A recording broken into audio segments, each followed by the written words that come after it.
প্রিয় শিক্ষার্থী, আপনাদের স্বাগতম জানাচ্ছি ব্যাকরণিক শব্দ শ্রেণীর তৃতীয় ক্লাসে।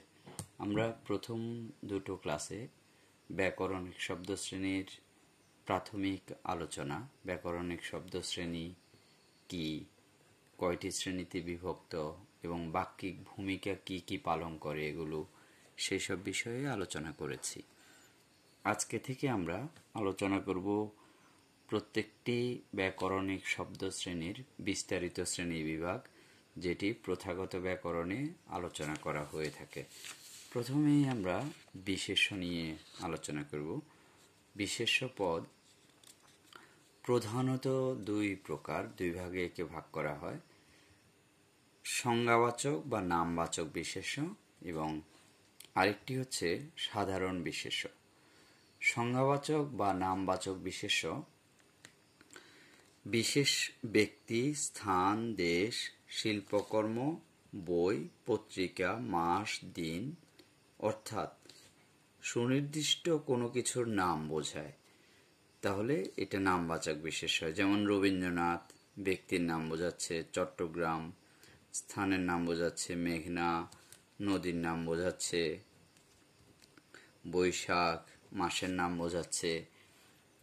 সাধারণ বিশেষ্য বিশেষ বা সুনির্দিষ্ট কোনো কিছুর নাম না বুঝিয়ে সাধারণ ও সামগ্রিকভাবে ওই শ্রেণীর নাম বোঝায়। যেমন মানুষ তুলনীয়, যেমন রবীন্দ্রনাথ বলতে একজন নির্দিষ্ট নাম, মানুষের নাম বোঝায়, কিন্তু মানুষ বললে অনির্দিষ্ট বোঝায়, মানুষ শ্রেণীর সাধারণ নাম বোঝায়। যেমন নদী, কোন নদীটি সেটা নির্দিষ্ট করে বোঝায় না, কিন্তু যখন আমরা মেঘনা বলছি তখন সেটা নির্দিষ্ট করে বোঝায়। তার মানে বিশেষ্য পদকে প্রধানত দুভাগে ভাগ করা যায়: সংজ্ঞাবাচক বা নামবাচক বিশেষ্য, আরেকটা হচ্ছে সাধারণ বিশেষ্য। এটা হচ্ছে প্রধান শ্রেণী বিভাগ, আপনারা আশা করি বুঝতে পেরেছেন। তো এরপর সংজ্ঞাবাচক বা নামবাচক বিশেষ্যের আর কোনো শ্রেণী বিভাগ কিন্তু নেই।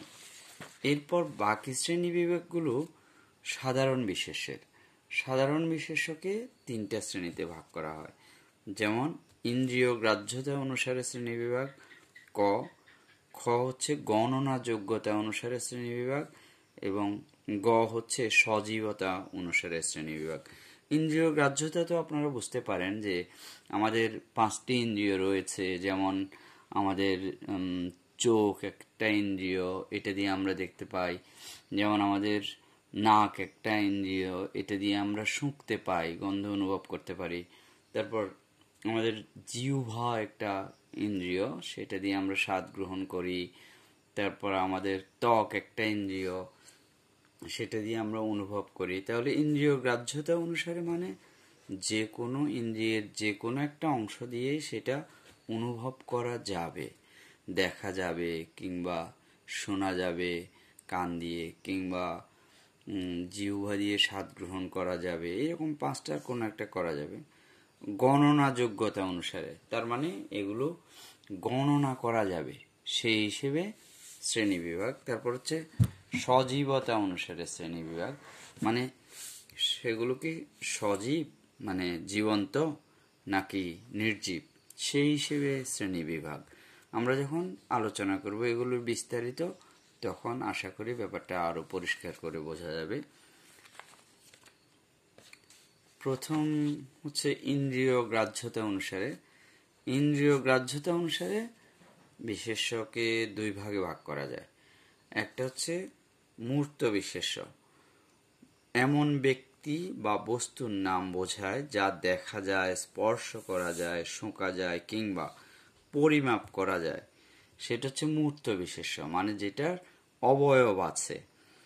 যেমন জামা, যেমন শরবত, যেমন চাবি, এর সবগুলোই কিন্তু হয় দেখা যায়, না হয় ছোঁয়া যায়, না হয় শোকা যায়, ইন্দ্রিয় গ্রাহ্য এগুলো। আর দ্বিতীয় যেটি, সেগুলো ভাববাচক বা গুণবাচক বিশেষ্য। যেমন নির্বস্তুক অবস্থা, নির্বস্তুক মানে হচ্ছে বিমূর্ত অবস্থা, মানে যেগুলো মূর্ত নয়, যেগুলো শরীরী অবস্থা নেই, বিমূর্ত অবস্থা। মনোগত ভাব বা গুণগত বৈশিষ্ট্য ইত্যাদির নাম বোঝায়। তাহলে বিমূর্ত অবস্থা, মনোগত ভাব মানে মনের ভাব কিংবা গুণগত বৈশিষ্ট্য ইত্যাদির নাম বোঝায়। যেমন আনন্দ, যেমন ক্ষমা, যেমন রাগ, এগুলো হচ্ছে মনের এক একটা অবস্থা, মনের অবস্থার নাম। এগুলো হচ্ছে ভাববাচক বা গুণবাচক বিশেষ্য। তাহলে আমরা দেখলাম যে ইন্দ্রিয় গ্রাহ্যতা অনুসারে বিশেষ্য দুই প্রকার, একটা হচ্ছে মূর্ত বিশেষ্য আর একটা হচ্ছে ভাববাচক বা গুণবাচক বিশেষ্য। এই আপনারা বুঝতে পেরেছেন আশা করি। আমরা এরপর চলে যাব গণন যোগ্যতা অনুসারে বিশেষ্যের শ্রেণী বিভাগে।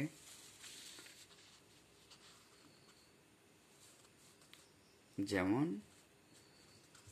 গণনযোগ্য বিশেষ্য, পরিমাপযোগ্য বিশেষ্য এবং সমষ্টিবাচক বিশেষ্য। আমরা গণন যোগ্যতা অনুসারে বিশেষ্যকে এই তিন ভাগে ভাগ করতে পারি।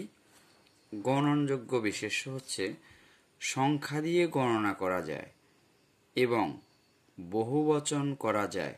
সংখ্যা দিয়ে গণনা করা যায় এবং বহুবচন করা যায়। যেমন টাকা, যেমন গ্রন্থ, যেমন বাঘ, এই সবগুলোই কিন্তু সংখ্যা দিয়ে করা যায় এবং বহুবচন করা যায় এগুলো, যেমন গ্রন্থগুলো, বাঘগুলো, টাকাগুলো, এগুলোর বহুবচন করা যায়। তারপর পরিমাপযোগ্য বিশেষ্য, সংখ্যার সাহায্যে গণনা করা যায় না কিন্তু পরিমাপ করা যায়। যেমন চাল, ডাল, তেল, এগুলো কিন্তু আমরা সংখ্যা দিয়ে পরিমাপ করতে পারি না, প্রায় অনির্দিষ্ট এবং অসীম, এই জন্য এগুলো পারি না। এবং এটা তেল তো সংখ্যা দিয়ে পরিমাপ করার মতো বিষয় নয় তো তারল্যের কারণে, কিন্তু এগুলোর সবগুলোই কিন্তু পরিমাপ করা যায়। তাহলে সংখ্যা দিয়ে আমরা গণনা করতে পারি না কিন্তু পরিমাপ করতে পারি, সেজন্য এগুলোর নাম হচ্ছে পরিমাপযোগ্য বিশেষ্য।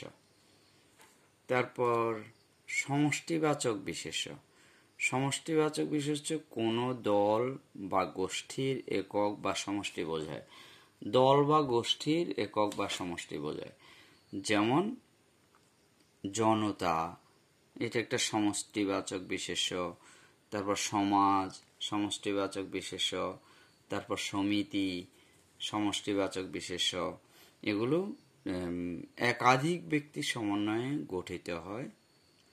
একজন ব্যক্তি মিলে কিন্তু জনতা হতে পারে না, একাধিক ব্যক্তি, এবং শুধু একাধিক দুই নয়, অনেকেই মিলে জনতা হয়। সমাজ, সমিতি তাই, মানে এগুলো সমষ্টিবাচক, এখানে একজনের কোনো ব্যাপার নেই এবং এগুলো একই সাথে এক বচন এবং বহু বচনের কাজও করতে পারে। তো এই হচ্ছে আমাদের গণন যোগ্যতা অনুসারে বিশেষের শ্রেণী বিভাগ। এরপর আমরা আলোচনা করব সজীবতা অনুসারে বিশেষের শ্রেণী বিভাগ।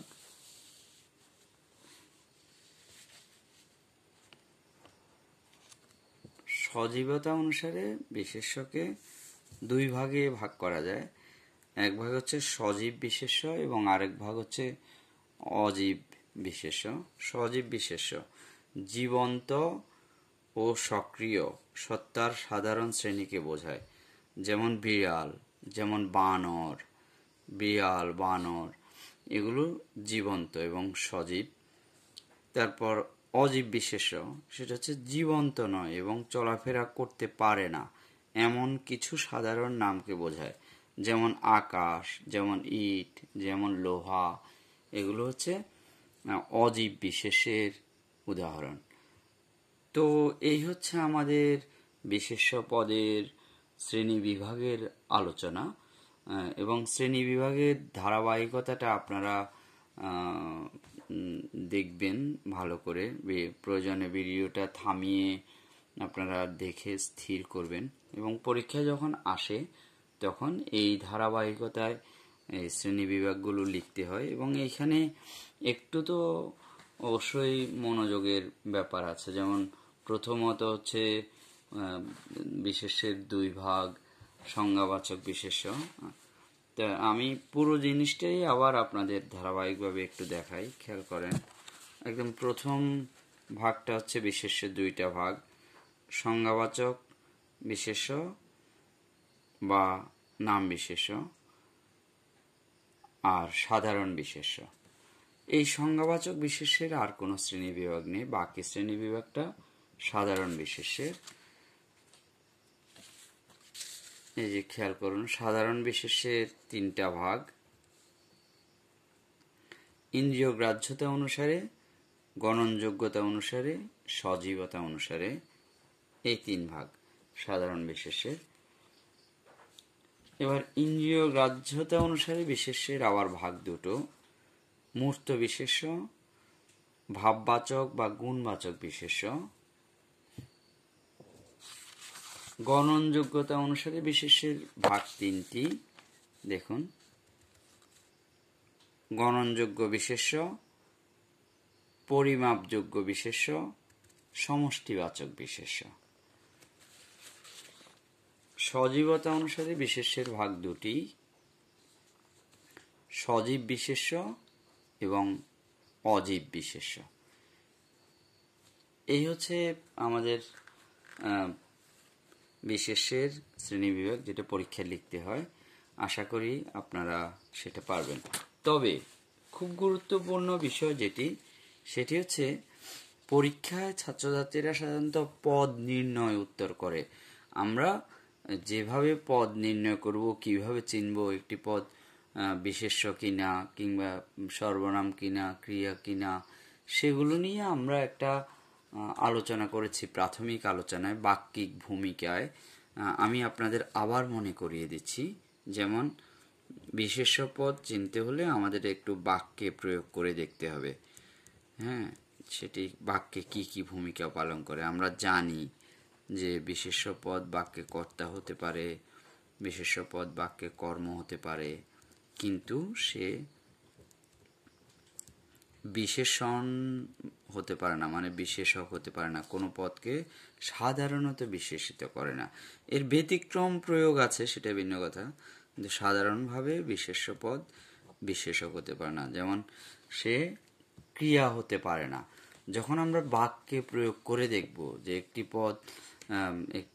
পদ কি কি ভূমিকা পালন করছে, যেমন ঋক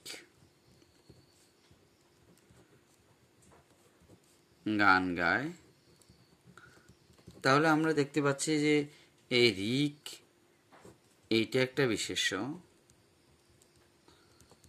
এবং গান এইটা একটা বিশেষ্য, কেমন? এবং এইখানে দেখতে পাবেন যে এইটি বাক্যের কর্তা এবং এইটি বাক্যের কর্ম। তার মানে বিশেষ্য পদ বাক্যে কর্তা অথবা কর্ম হিসেবে ব্যবহৃত হতে পারে। আমরা যখন বাক্যে প্রয়োগ করে দেখব যে একটি পদ কি হিসেবে ব্যবহৃত হচ্ছে, তাহলে আমরা দেখব যে সেটি যদি কর্তা হতে পারে, সেটি যদি কর্ম হতে পারে, তাহলে সেটি অবশ্যই বিশেষ্য হবে। এবং যখন সেটি নাম হবে তাহলে তো বিশেষ্য হবেই, আর যখন নাম হয় না তখন সর্বনাম হয়। এই বাক্যে প্রয়োগ করলেই কিন্তু সেটার সমাধান। তো দু এক জায়গায় দেখা যায় যে হয়তো বিশেষ্য পদ দেখা যায় যে অন্য পদকে বিশেষিত করে কিংবা অন্য পদকে বিশেষিত করে এবং হয়তোবা অন্য পদের দোষ গুণ এইসব জিনিস খুব ব্যতিক্রমভাবে হয়তো বোঝায়, পরিচয় জানায় আর কি। যেমন আমরা যখন এইরকম একটি শব্দ লিখব,